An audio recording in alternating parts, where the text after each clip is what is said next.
पुरानी पेंशन की बहाली के मुद्दे पर आंदोलित सरकारी कर्मचारियों के व्यापक आंदोलन ने जहां प्रधानमंत्री नरेंद्र मोदी की टेंशन को बढ़ा रखा है और लगातार पुरानी पेंशन की बहाली के मुद्दे पर आंदोलित सरकारी कर्मचारियों की मांगों को पूरा करने के लिए प्रधानमंत्री नरेंद्र मोदी बीच का रास्ता निकालने की कवायद में जुटे हुए हैं, तो दूसरी तरफ अब एक बड़ी खबर निकलकर सामने आ रही है। दरअसल पुरानी पेंशन की बहाली के मुद्दे पर आंदोलित सरकारी कर्मचारियों के मांगों और उनके प्रभाव को देखते हुए अब पेंशन विभाग के सचिव समेत तमाम आला दर्जे के अधिकारियों के साथ नीति आयोग ने एक बड़ी बैठक बुलाई है। इस बैठक में इस बात को तय किया जाएगा कि आखिर पुरानी पेंशन की बहाली के मुद्दे पर आंदोलित सरकारी कर्मचारियों की मांगों को कैसे पूरा किया जाए। इसी के लिहाज से नीति आयोग ने बड़ी बैठक बुलाई है। सूत्रों के हवाले से मिली जानकारी के अनुसार इस बैठक में खुद नीति आयोग के अध्यक्ष भी रहेंगे और इसी के साथ वित्त विभाग के यानी कि वित्त मंत्रालय के जो सचिव हैं वो रहेंगे, कैबिनेट सचिव टीवी सोमनाथन रहेंगे, पीएफआरडीए के चीफ रहेंगे और इसी के साथ पेंशन विभाग के जो सचिव हैं वी श्रीनिवास, इनकी मौजूदगी होगी। और जाहिर सी बात है कि बजट को ध्यान में रखते हुए कुछ नीतियां तो तय की ही जाएंगी कि पुरानी पेंशन की बहाली के मुद्दे पर आंदोलित सरकारी कर्मचारियों की मांगों को भी पूरा किया जा सके। और इसी के साथ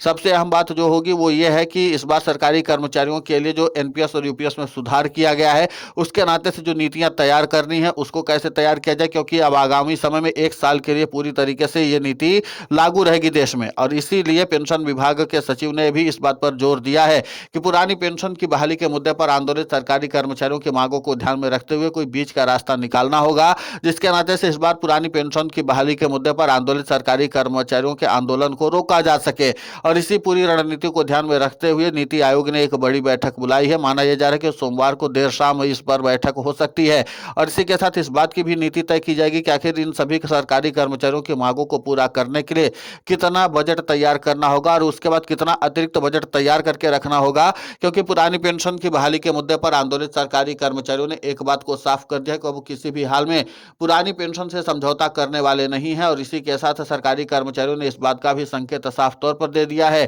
कि अब हूबहू ओपीएस की बहाली के अलावा सरकारी कर्मचारी यूपीएस और एनपीएस में किए गए सुधार को किसी भी हाल में स्वीकार करने वाले नहीं है। और इसी के नाते से नीति आयोग के जो अध्यक्ष हैं उनको भी इस बात का अंदाजा हो चुका है कि अब जो सुधार और संशोधन होना था, सरकारी कर्मचारियों ने उन सभी को सिरे से खारिज कर दिया है और इस बात को बता दिया कि वो किसी भी संशोधन से संतुष्ट नहीं है। तो अब जाहिर सी बात है कि प्रधानमंत्री नरेंद्र मोदी भी इस पूरे मामले पर बैठक करने ही वाले हैं और प्रधानमंत्री नरेंद्र मोदी की बैठक को उसके पहले ही आला दर्जे के अधिकारी अपने साथ बैठक करके कम से कम एक स्पष्ट रिपोर्ट तैयार कर लेना चाहता है, जो प्रधानमंत्री नरेंद्र मोदी और वित्त मंत्री निर्मला सीतारमण के सामने रखी जा सके और जिस पर इस बात को कहा जा सके कि इन्हीं तमाम चीजों को ध्यान में रखते हुए आगे बजट का प्रावधान रखना है। क्योंकि जाहिर सी बात है कि अब सभी लोगों से परामर्श लिया भी जा रहा है सरकार की ओर से, केंद्र की नरेंद्र मोदी सरकार, राज्यों की सरकारों से लेकर के लगातार तमाम जो प्रावधान है उन पर तमाम विचार विमर्श चल रहा है। और इन सबके बीच पुरानी पेंशन की बहाली के मुद्दे पर आंदोलित सरकारी कर्मचारियों की मांगों को ध्यान में रखते हुए प्रधानमंत्री नरेंद्र मोदी को कई नीतियां तय करनी है। एक तो पहली यह है कि नेशनल पेंशन स्कीम में जो सुधार किए गए हैं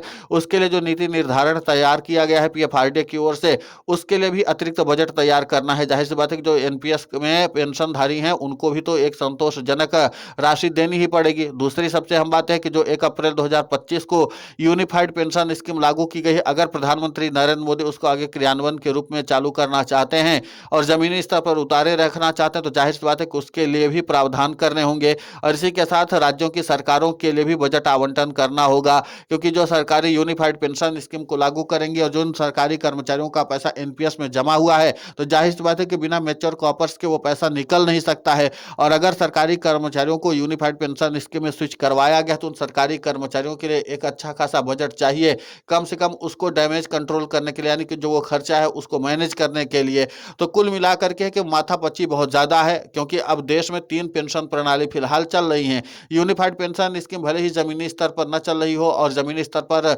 इस मांग को लेकर के सरकारी कर्मचारी विरोध कर रहे हो कि यूनिफाइड पेंशन स्कीम सरकारी कर्मचारियों के हक में नहीं है, लेकिन यह है कि फिलहाल ये अस्तित्व में तो है। इसके अलावा नेशनल पेंशन स्कीम चल ही रही है जिसको लेकर के सरकारी कर्मचारियों को से कई संशोधन की मांग रखी गई थी, जिसमें सरकार ने अपने मन मर्जी के मुताबिक संशोधन किया है। और फिर सबसे अहम बात है कि जो सरकारी कर्मचारी 2000 से पहले के हैं या 2003-4 से के हैं पहले के हैं, उन सभी सरकारी कर्मचारियों की पुरानी पेंशन का लाभ दिया ही जा रहा है। तो कुल मिलाकर के 3 पेंशन प्रणाली देश में चल रही है और तीनों पेंशन प्रणाली के लिए अब अलग अलग तरीके के बजट का भी निर्धारण करना होगा। और इसीलिए प्रधानमंत्री नरेंद्र मोदी के लिए अब ये चुनौती सबसे ज्यादा बढ़ती चली जा रही है, क्योंकि प्रधानमंत्री नरेंद्र मोदी जिस मकसद के साथ यूनिफाइड पेंशन स्कीम को लाए थे, सरकारी कर्मचारियों ने बट्टा लगा दिया। उधर ईपीएफओ ने भी साफ कर दिया है कि अभी जब तक यूनिफाइड पेंशन स्कीम का मामला सुलझ नहीं नहीं जाता है, जिस तरीके से तमाम तरह की पेचीदगियां हैं उनको सुलझा नहीं लिया जाता, तब तक ईपीएफओ ने कहा है कि सीधे तौर पर सरकारी कर्मचारियों की जो ईपीएफओ की कार्यशैली और पेंशन प्रणाली है उस पर फिलहाल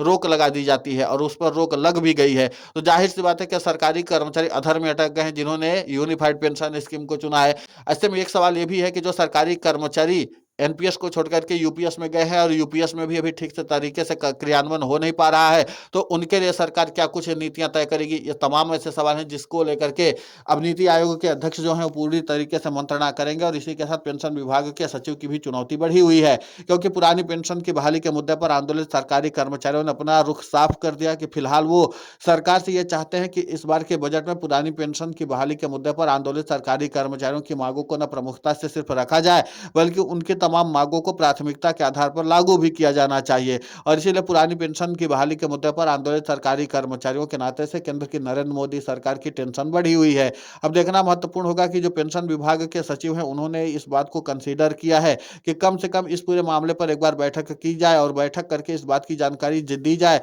कि किस तरीके से सरकारी कर्मचारियों के लिए एक मैच्योर पेंशन प्रणाली की व्यवस्था की जाए, जिसके नाते से सरकारी कर्मचारियों को आर्थिक मजबूती भी मिले और सरकारी कर्मचारी इस बात को लेकर के आश्वस्त भी हो जाए कि उनका भविष्य सुरक्षित है और उनको किसी भी प्रकार की दिक्कत का सामना नहीं करना पड़ेगा। क्योंकि पुरानी पेंशन की बहाली के मुद्दे पर आंदोलित सरकारी कर्मचारियों ने इस बात को साफ कर दिया है कि अब हम लोग हूबहू ओपीएस की बहाली चाहते हैं और इन सब के बीच नीति आयोग की बैठक ऐसे समय पर हो रही है जब आगामी समय में देश में बजट पेश होने वाला है और वित्त मंत्री निर्मला सीतारमण तमाम जो आला दर्जे के अधिकारी हैं और उसी के साथ जो तमाम राज्य की सरकारें हैं उनकी डिमांड को पूरा करने के लिए लगातार बैठकों का दौर आयोजित कर रही हैं। और इन सब के बीच में सरकारी कर्मचारियों का इस तरीके से बिगुल फूकना और इसके बाद नीति आयोग की एक अलग से बैठक हो जाना इस बात का साफ तौर पर संकेत है कि पुरानी पेंशन की बहाली के मुद्दे को लेकर के केंद्र की नरेंद्र मोदी सरकार की चुनौतियां जो है वो कम होने का नाम नहीं ले रही हैं और प्रधानमंत्री नरेंद्र मोदी को इस पूरे मामले पर एक निर्णायक फैसला लेना होगा। और अगर सरकारी कर्मचारियों की मांगों को प्राथमिकता के आधार पर पूरा नहीं किया गया तो सरकारी कर्मचारी वही करेंगे जो करते आए हैं। जाहिर सी बात है कि फिर से सड़क पर उतरेंगे सरकारी कर्मचारी। अब पुरानी पेंशन की बहाली के मुद्दे को लेकर के पेच फंसा हुआ है और प्रधानमंत्री नरेंद्र मोदी बीच का रास्ता निकाल रहे हैं। दिलचस्प बात यह कि प्रधानमंत्री नरेंद्र मोदी बीच का रास्ता निकाल पाने में सफलता हासिल कर पाते हैं या नहीं, क्योंकि पुरानी पेंशन की बहाली के मुद्दे पर आंदोलित सरकारी कर्मचारियों की मांगों को लेकर के मंथन तो बहुत दिन से चल रहा है, समाधान अभी तक नहीं निकला और सरकारी कर्मचारी समाधान चाहते हैं और इसीलिए तमाम तरह के संशोधनों को सरकारी कर्मचारियों ने पहले भी खारिज किया और अब भी खारिज करने को तैयार बैठे हैं। फिलहाल इस पूरे घटनाक्रम को लेकर के आपकी प्रतिक्रिया बहुत महत्वपूर्ण होती है, आप हमें कमेंट करके जरूर बताएं। साथ ही पुरानी पेंशन की बहाली के मुद्दे पर हम लगातार आंदोलित होकर के खबरें चला रहे हैं। आप हमारे समर्थन के लिए चैनल को सब्सक्राइब करें, खबर को ज्यादा से ज्यादा शेयर करें ताकि पुरानी पेंशन की बहाली का मुद्दा और बुलंद हो।